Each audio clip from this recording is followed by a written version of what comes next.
Good morning सर्वांना. तर आज आहे संडे असल्यामुळे ना आज उठायला थोडा वेळ झाला. वेळ म्हणजे तरी 6:30-7 वाजले. त्याच्यानंतर इकडं लगेच बेड आवरून घेतले, ब्लँकेट वगैरे घडी घालून ठेवली. त्याच्यानंतर इकडं तिजोरी पुसून घेतली आणि टी व्ही वगैरे सगळं काय पुसून घेतलं. इकडं रात्री कालचे कपडे होते ते थोडे वल्लेच होते, कारण काल मला कपडे धुवायला वेळ झाला होता आणि आणून तसंच ठेवले. आणि वल्ली कपडे ते साईडला ठेवले आणि वाळले कपडे घडी घालून ठेवले आणि वल्ली कपडे बाहेर सुकायला टाकले. तोपर्यंत त्यांचा फोन आला, नाश्त्याला काहीतरी बनव, मग तुझे कामं करत बस नंतर. मग इकडं मी नाश्त्याला उपीट बनवलं आणि सगळ्यांनी नाश्ता केला. त्यांना पण नाश्ता देऊन आले खाली जाऊन. आणि इकडं 8 दिवसाचे एक्स्ट्राचे कपडे सगळे धुवायला काढले होते. ते पूर्ण 1 तास मला गेला कपडे धुवायला. त्याच्यानंतर लगेच आंघोळ करून घेतली.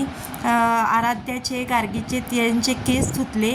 शाळेला रोज 8 वाजता शाळा असल्यामुळे केस सुकत नाहीत म्हणून मी केस धुतच नाही, 8 दिवसातून एकदाच धुते.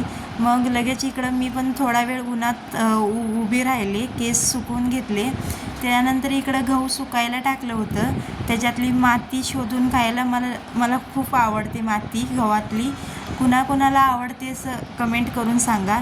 त्याच्यानंतर दुपारच्या जेवणात बनवली होती शेवग्याची आमटी, कोबीची भाजी, कांद्याची भाजी, चपाती.